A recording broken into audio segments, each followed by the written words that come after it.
안녕하세요. 챕터 2 Statistical Learning 강의 시작하도록 하겠습니다.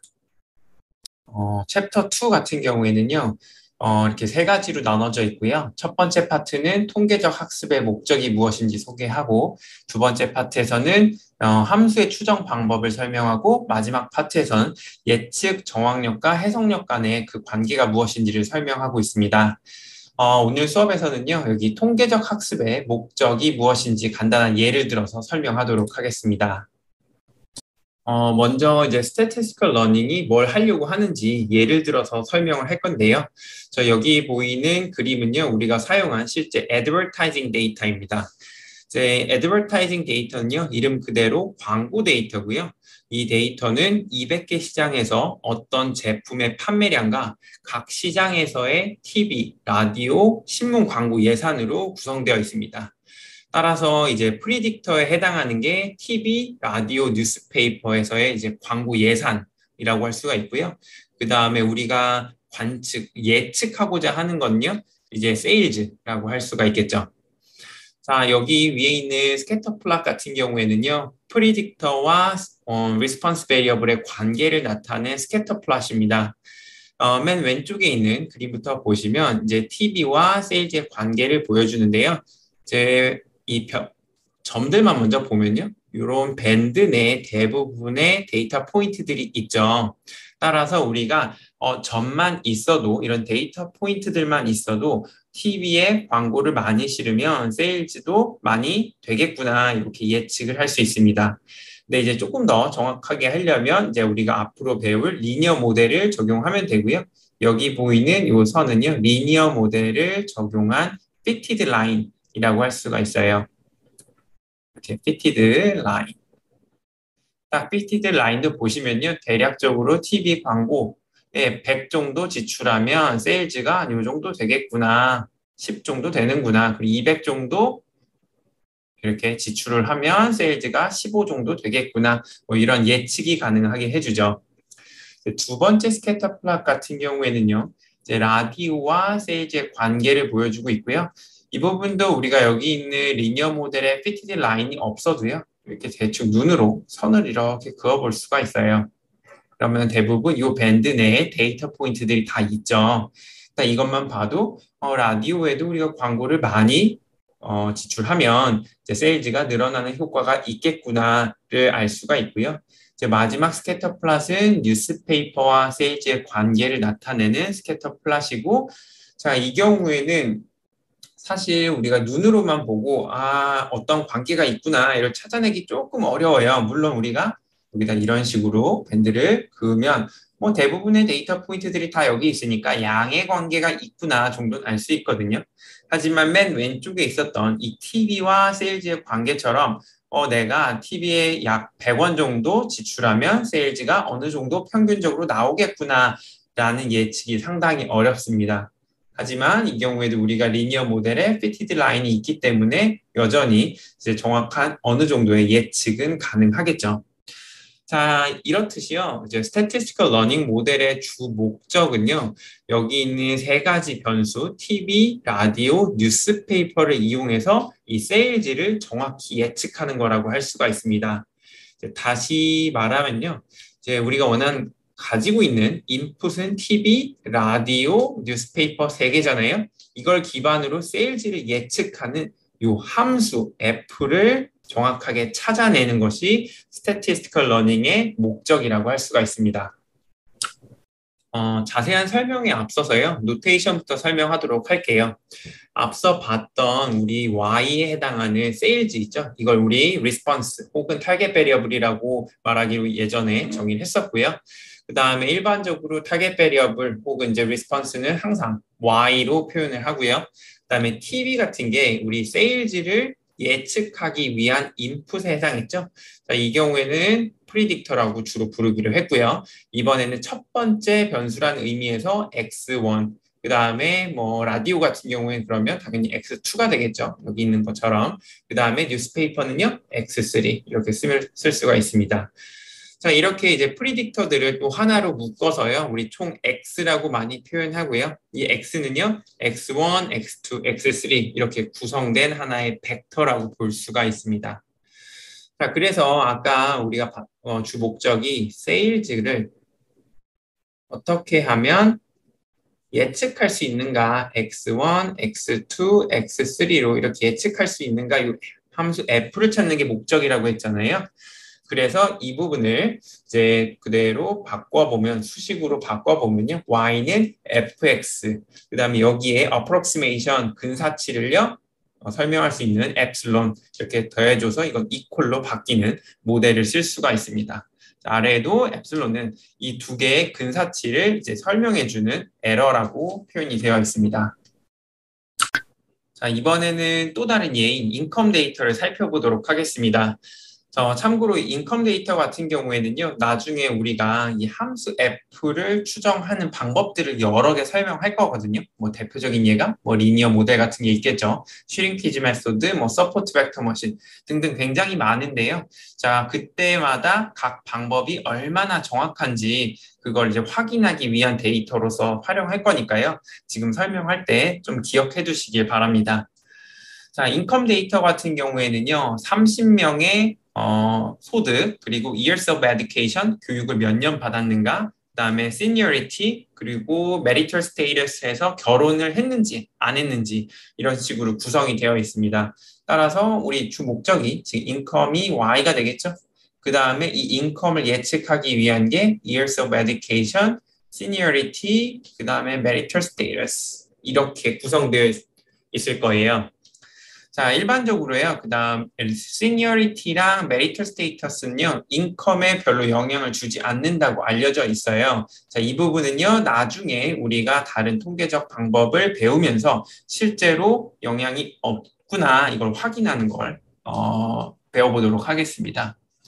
자, 위에 있는 거는요, 일단은 years of education과 income이 어떠한 관계를 나타내고 있는지 이걸 그려본 스캐터 플롯입니다. 자, 이걸 보시면은 뭐 아까 제가 설명한 방법대로 대충 이런 밴드를 그려볼 수가 있겠죠? 그리고 대부분의 데이터가 이 밴드 내에 있으니까 교육을 많이 받으면 인컴이 올라가는 경향이 있구나. 요 정도는 알 수가 있거든요. 그런데 우리가 이렇게만 결론을 내리면요. 이 아래 파트랑 위에 파트가 잘 설명이 안 돼요. 이걸 색깔을 조금 바꿔보면요. 자, 이 아래 파트는요. 이렇게 내려갔다가 올라가고요. 위에 파트는요. 계속 증가하는 게 아니고 살짝 구부러지는 이런 경향이 있어요. 자, 이게 실제로 우리 눈으로만 스캐터 플롯을 바탕으로 패턴을 보면 놓치기 쉬운데요. 이제 통계적 방법, 어떠한 넌리니어 방법을 쓰면요. 이런 식의 곡선을 얻을 수가 있거든요. 그래서 양 꼬리 부분에서 이런 플래토, 약간 평평한 듯한 모양을 찾아내는 걸 우리가 볼 수가 있습니다. 자, 이렇듯이 우리 statistical learning을 여러 가지 방법을 쓰면요. 눈으로 미처 파악하기 어려웠던 이런 변수들 간의 패턴도 우리가 쉽게 파악할 수가 있습니다. 자, 이제 motivating problem은 넘어가고요. 우리가 여기에서 왜 F라는 함수를 추정을 잘 해야 되는가 이걸 설명할 건데요. 뭐 사실 당연한 이유긴 하죠. 첫 번째로 좋은 함수 F가 있으면요. 새로운 데이터 포인트 X가 딱 들어오면요. 당연히 우리가 관심 있어 하는 타겟 베리어블 Y를 정확하게 예측을 할 수가 있겠죠. 그다음에 두 번째 이유는요. 좋은 함수 F가 있으면요. 여러 개의 인풋, 여러 개의 프리딕터들 중에서 어떠한 프리딕터가 우리가 관심 있어 하는 타겟 베리어블을 설명하는 데 중요하고 어떤 프리딕터는 별로 중요치 않구나. 이걸 파악을 할 수가 있게 됩니다. 그리고 또 세 번째 이유는요. 여기 각각의 프리딕터들이 Y에 어떠한 영향을 미치는지 이해를 할 수가 있습니다. 쉽게 얘기해서요.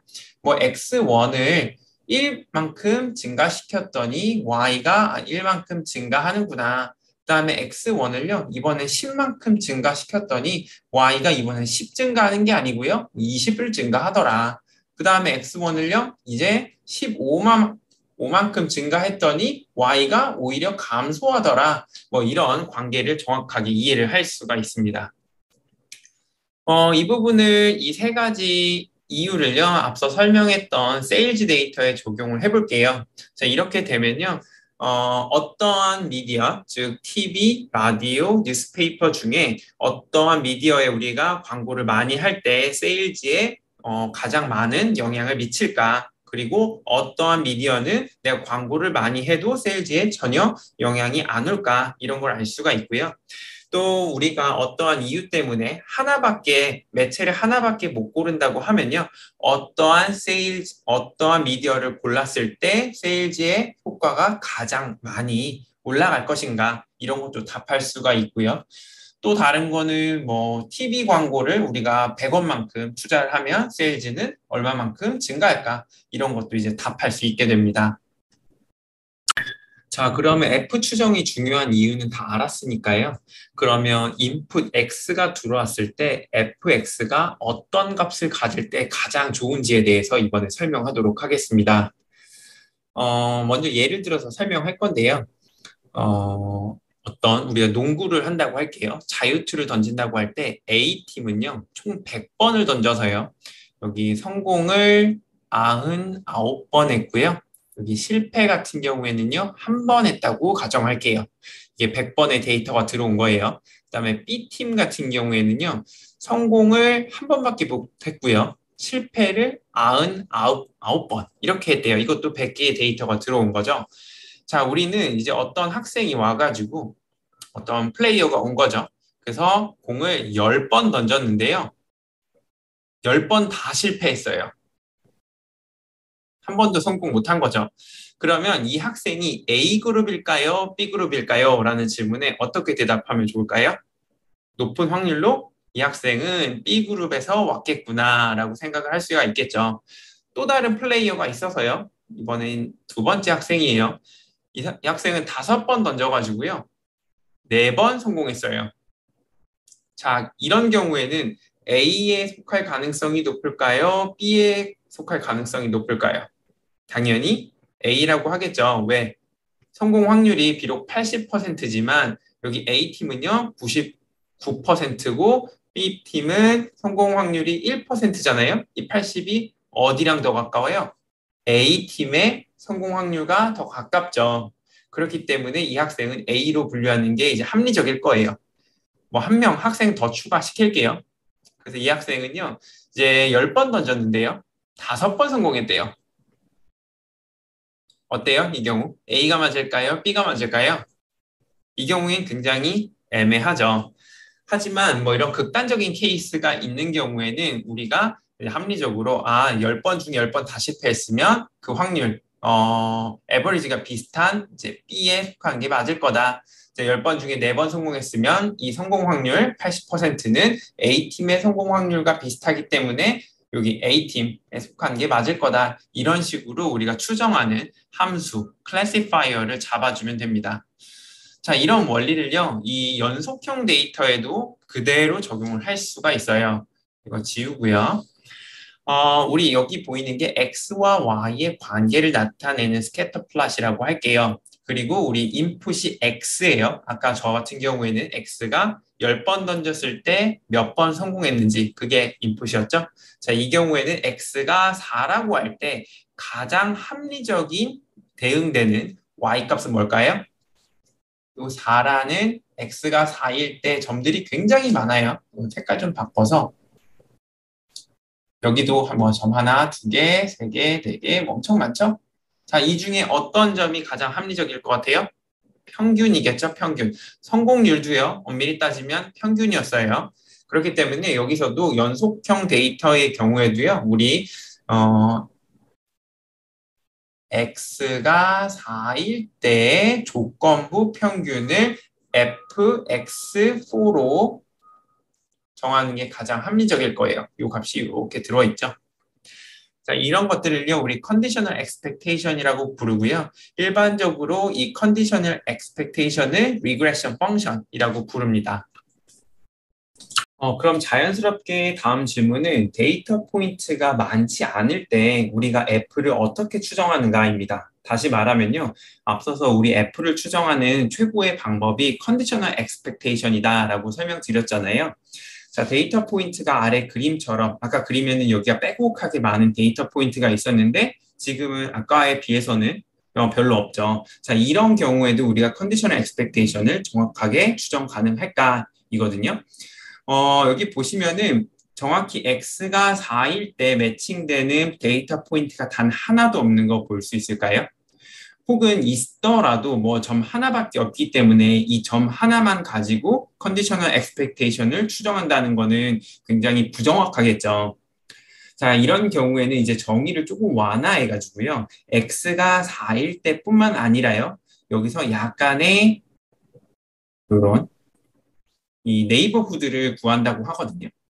대략적으로 한 3.9부터 4.1 이렇게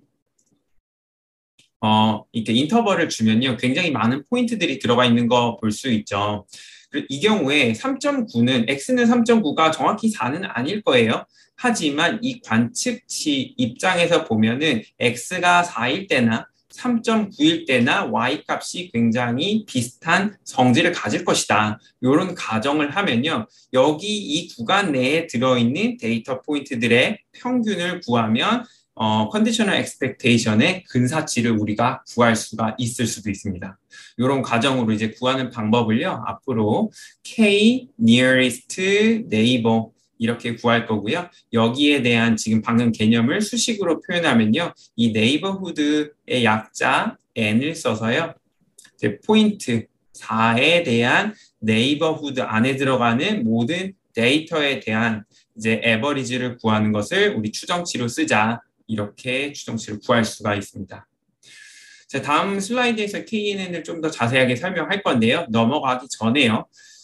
그러면 이 인터벌의 구간을 어떻게 구해야 되냐. 지금은 제가 플러스 마이너스 0.1 정도로 뒀잖아요. 자, 3.9나 4.1이나 뭐 4와 유사하지 않냐 뭐 이런 생각을 갖는데요. 또 어떤 사람들 입장에서는 그렇게 따지면 우리 3이나 5나 다 4랑 비슷하지 않냐. 이렇게 생각할 수도 있어요. 구간이 이렇게 넓어지겠죠? 색깔을 좀 바꿔서요. 그러면 이 노란색 영역 안에 들어가 있는 모든 데이터 포인트들의 평균을 구하는 것이 이제 conditional expectation of y given x는 4와 비슷할 것이다. 뭐 이렇게 할 수도 있거든요. 자, 이렇게 되면 어떤 문제점이 발생할 것 같나요? 만약에 이게 이쪽 포인트들이요. 이쪽 포인트들을 이 초록색 라인이 true 펑션이라고 하면요. 이쪽 구간에 있는 true 값들은요. 여기 값과 현저히 작은 거 볼 수 있죠? 이렇게 그거 보면 작죠? 그리고 O 근처에 있는 Y 값들은 어때요? 실제 값은요? 여기 4에 있을 때 Y값보다 현저히 크죠. 그래서 실제 X가 4일 때의 Y값과 전혀 다른 이제 Y값들의 평균을 우리가 구할 수도 있어요. 지금 이 경우에는 평균을 내면 뭐 3 근처에 있을 때는 작고 5 근처에 있을 때는 크니까 서로 이렇게 그 에러가 상쇄될 수가 있거든요. 근데 좀 극단적인 케이스로요. 우리가 이런 식의 트루 펑션이 있다고 할게요. 데이터 포인트들이 뭐 이런 식으로 존재하고요. 그리고 이 경우에 이제 최대값을 갖는 이 포인트가 x는 4라고 할게요. 자, 우리 이 경우에는 이 밴드, 이 인터벌 크기를요, 굉장히 작게 두면요. 어때요? 이 y값 이 근처 굉장히 비슷한 거 볼 수 있죠? 하지만 이 인터벌을 굉장히 크게 두면 어때요? 이 전체 포인트들의 y의 평균을 우리가 x가 4일 때의 y의 평균이라고 추정할 거잖아요. 그렇게 되면 대략적으로 이 정도 값이 될 거예요. 굉장히 차이가 많이 나죠. 그래서 이 인터벌의 사이즈를 우리가 정하는 것도 굉장히 중요한 일입니다. 자, 방금 설명한 개념이 KNN이라고 말씀드렸잖아요. K nearest neighbor. 그래서 여기에서 방금 제가 설명할 때는 인터벌의 사이즈를 어떻게 정하냐, 이거 굉장히 정하기 어렵다까지 설명했는데, 이 K nearest neighbor는요, 자기 주변 K개의 포인트를 이용해서 평균을 내겠다 이런 뜻이에요. 그래서 인터벌 사이즈가 중요한 게 아니고요. 인터벌 사이즈를 점점 키워가지고 K개의 nearest neighbor를 찾는 거죠. 그리고 그 값에 대한 평균을 내는 거. 이건데요. 이 KNN은요, 일반적으로 굉장히 정확해요. 데이터만 많으면요. 그리고요, 데이터가 아무리 많더라도요, 이 프레딕터의 개수가 뭐 10 이상 혹은 20 이상 이렇게 되면요, 정확률이 굉장히 떨어지는 문제점이 발생합니다. 자, 이런 문제점이 발생하는 이유가요, curse of dimensionality 때문인데요. 뭐 우리말로는 차원의 저주 이렇게도 부르죠. 자, 이런 이유는요, 이제 차원의 저주가 발생하는 대표적인 케이스가 이제 P가 클 때, 특히 P가 샘플 사이즈 N보다 클 때거든요. 그리고 이 경우를요, 우리 하이 디멘전 혹은 하이 디멘셔널 데이터 이렇게 부르거든요. 그래서 K nearest neighbor는요, 이런 하이 디멘셔널 데이터에서는 굉장히 부정확하다는 특징이 있습니다. 자, 그러면 이 부분을 이제 그림을 그려서 설명할 거거든요. 자, 그림을 그려보면 대략 이렇게 그릴 수가 있어요. 이건 3차원, 프리딕터가 3개일 때 P가 3인 경우고요. 제가 P가 1일 때부터 구할게요. 설명할게요. 그래서 데이터 포인트가 대략적으로 이 0과 1 사이에 빼곡하게 있다고 할게요. 제가 그리고 인터벌 사이즈를요, 대략적으로 0.5라고 둬볼게요. 0.5. 이렇게 0.5로 잡으면 이 인터벌 안에는 데이터가 몇 개나 들어갈까요? 대략적으로 50% 정도 들어가겠죠. 그렇죠? 빼곡하게 있다고 했으니까요. 그러면 이번에는 P가 2라고 가정할게요. 그러면은 X1에 이렇게 축이 하나 있고 X2에 대한 축이 하나 있을 거예요. 자, 이 경우에 마찬가지로 0과 1 사이에 빼곡하게 있다고 가정하고요. 인터벌을 0.5, 마찬가지로 0.5로 잡으면요. 자, 이 인터벌 사이즈 내에서는 이제 데이터 포인트가 몇 퍼센트 들어와요? 여기요? 25%겠죠. 그래서 인터벌 사이즈를 똑같이 뒀는데도 P가 1일 때는 50%, P가 2일 때는 25%가 돼요. 자, 이 경우 P가 3일 때 똑같이 0.5라고 생각할게요. 여기 오렌지 박스는 너무 작으니까 이렇게 줄게요. 이렇게 되면 어떻게 돼요? 예상하듯이 8분의 1이 되겠죠? 똑같은 인터벌 사이즈를 두더라도 8분의 1밖에 안 들어오게 됩니다. 그리고 아까 제가 설명했듯이 저희 KNN은요. K개에 근접한 데이터 포인트를 찾는 거라고 했잖아요. 그럼 K개를 찾을 때까지 여기서는 뭐 대략적으로 뭐 50%의 데이터 포인트를 찾는다. 그러면 P가 1일 때는 0.5 정도의 인터벌 사이즈를 주면 됐어요. 그리고 이 0.5라는 인터벌 사이즈는요. 내가 지금 추정하고자 하는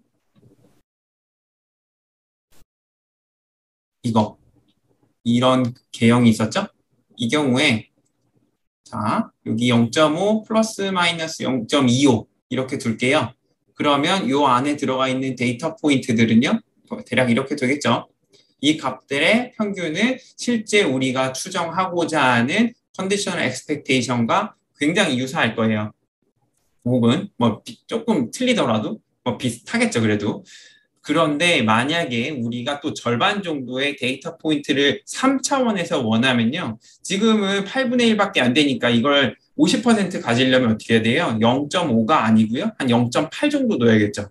그래서 한 이 정도 이렇게 둬야만 한 50%의 데이터가 이제 찾아질 거예요. 그러면 이걸 다시 그림에서 그려보면 이 인터벌 사이즈를 이만큼 더 키워야 된다는 뜻이에요. 그래서 우리가 원하는 컨디셔널 엑스펙테이션을 추정하기 위해서 더 넓은 영역의 데이터 포인트들의 y값, 지금 빨간색으로 칠한 이 데이터 포인트들의 y값의 평균을 이용을 하겠죠. 그러면 어때요? 평균이 대략 이 정도 올 테니까 실제 여기 값과 차이가 많이 나게 되죠. 자, 이런 게 이제 대략적인 이제 curse of dimensionality라고 할 수가 있습니다. 자, 오른쪽 그림은요. 실제로 여기 제가 P라고 썼지만요. 이 그림에서는 D라고 돼 있네요. Number of predictors. D가 1인 경우에 우리 10%의 데이터를 얻으려면 distance, 인터벌 사이즈를 어느 정도로 둬야 돼요? 0.1로 주면 되죠. 그래서 이 경우 10%를 위해서는 0.1로만 주면 되는데요.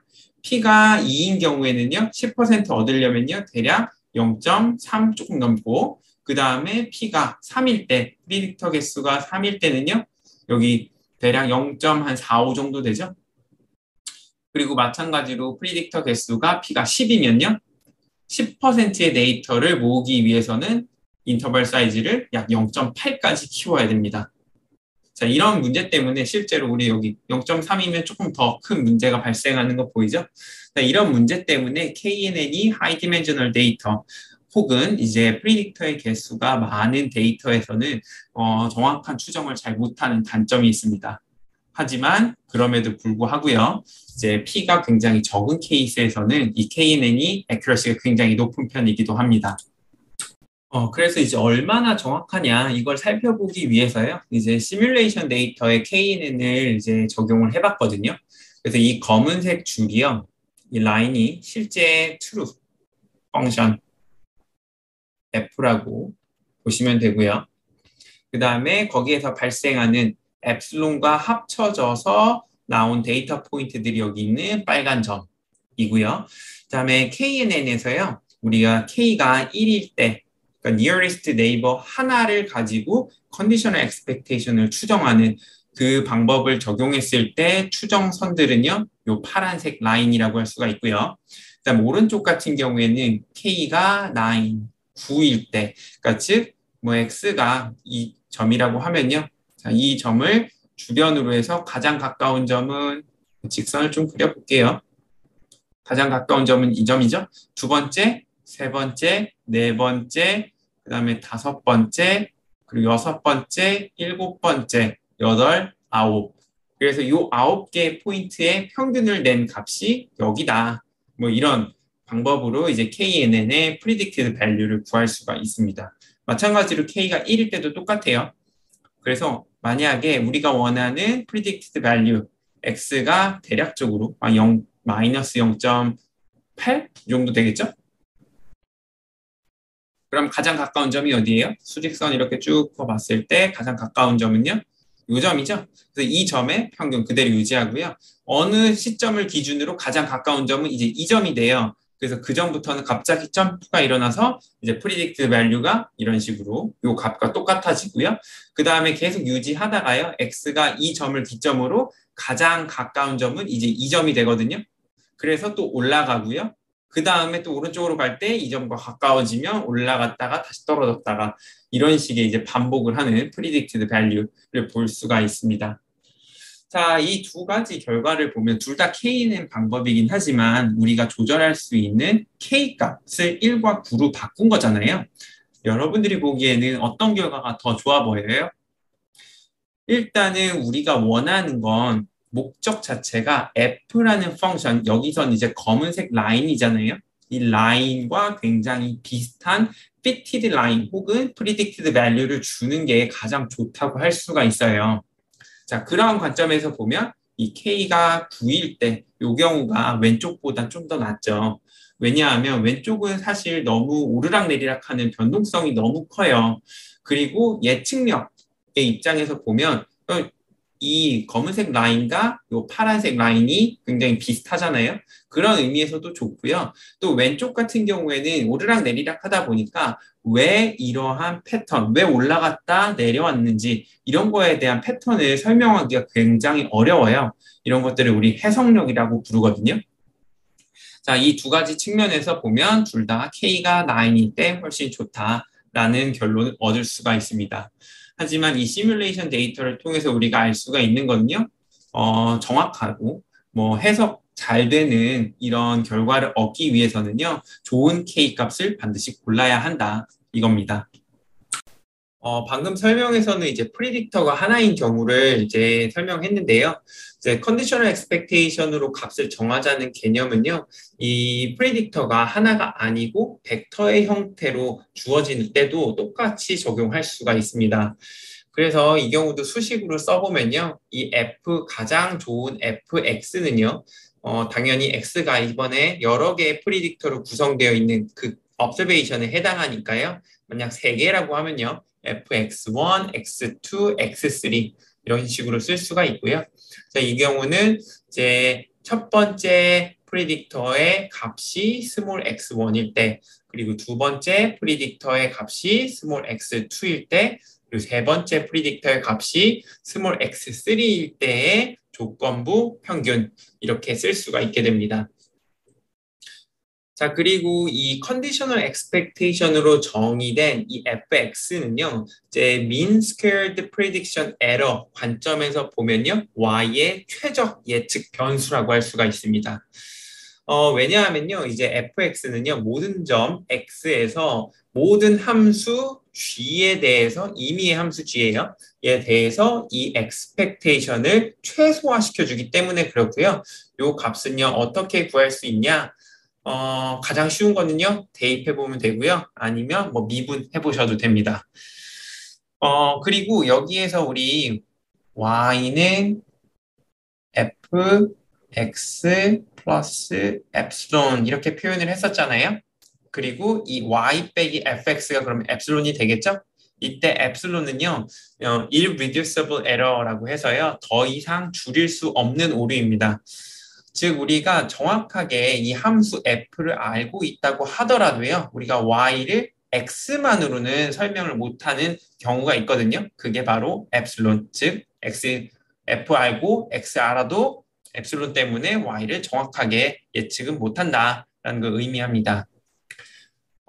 그리고 어떠한 추정치 fx 등 간에 관계없이요. 우리는 이제 다음과 같은 식을 얻을 수 있는데요. expectation of y 빼기 추정치의 제곱 기분 x일 때 이거는요. 이런 식으로 우리가 축약이 돼요. fx 빼기 f hat x 제곱 더하기 variance of epsilon 이렇게 되는데요. 뭐 이건 아주 간단하죠. 이렇게 쓰시면 돼요. y 빼기 fx가 되겠죠. 이제 기분 파트 때문에. 그 다음에 자 y는 어떻게 쓴다 그랬어요? fx 플러스 엡실론이라 그랬죠. 그래서 그대로 대입하시면 됩니다. 이 경우에 x가 지금 기분되어 있죠.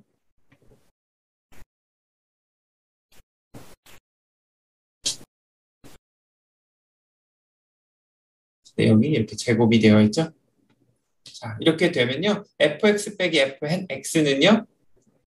사실 이제 x가 이제 더 이상 랜덤이 아니기 때문에요. 이런 식으로 expectation 없이 나올 수가 있고요. 이 엡실론 같은 경우에는요. 이제 x와 무관한 y랑 x랑 전혀 무관한 그냥 랜덤 베리어블이죠. 그래서 이런 식으로 쪼개질 수가 있습니다. 그래서 우리가 이 f의 추정치에 해당하는 이 해시를 씌운 건 다 추정치거든요. 이제 f 해시 f랑 굉장히 유사해지면 이 값이 어디로 가요? 0으로 수렴하던가 정확히 0이 되겠죠? 그래서 이 파트는 우리가 추정을 잘하면 줄일 수가 있고요. 이 두 번째 파트는 어때요? 우리가 어떻게 추정을 하던 거 관계없이 줄일 수가 없겠죠? 그래서 irreducible error 이렇게 표현을 합니다. 자, 이제 강의 요약해 보도록 하겠습니다. 자, 오늘 강의에서는요, 챕터 2의 첫 번째 파트인 통계적 학습의 목적에 대해서 이제 다뤘고요. 자, 강의 초반에 모티베이션 프로블럼으로 두 가지 example을 설명했거든요. 첫 번째가 세일즈 데이터, 이고요. 두 번째가 인컴 데이터. 두 데이터 중에 우리가 보통 이제 세일즈만 다뤘는데요. 인컴도 앞으로 계속해서 다룰 예정이고요. 두 번째로 통계적 학습 목적 뭐냐 할 때 중요한 게 prediction, 예측을 잘하는 거, 그다음에 어떠한 변수가 중요한지, 그리고 어떠한 변수가 어떠한 영향을 미치는지 이것을 파악하는 추론 중요하다고 했죠. 그럼 이거 잘하려면 어떻게 해야 돼요? 당연히 y는 우리가 어떠한 fx로 표현이 가능한데, 즉 fx 플러스 엡실론으로 표현이 가능한데 이 f를 잘 추정해야겠죠. 그래서 잘 추정한다는 게 무슨 의미죠? 이제 predicted MSE, mean squared of error 입장에서는요, 이게 conditional expectation이면 가장 좋아요. 이렇게 증명은 하지 않았지만 이렇게 설명을 했고요. 실제 우리가 finite data sample, 그러니까 데이터가 많지 않은 경우에는요, 이거 추정하는 게 쉽지 않았어요. 그래서 어떻게 했죠? K nearest neighbor 방법을 설명드렸죠. 그리고요, 맨 마지막에 또 뭘 설명드렸냐면, 우리가 설령 이 F 햇을요, 실제 F 값과 굉장히 유사하게 추정을 한다고 하더라도요, 정확한 Y 값, 그 관측 값을 예측하는 거는 실패할 수도 있어요. 그 이유는요, 이 엡실론 때문에 그렇고요, 이 엡실론은 줄일 수 없는 에러.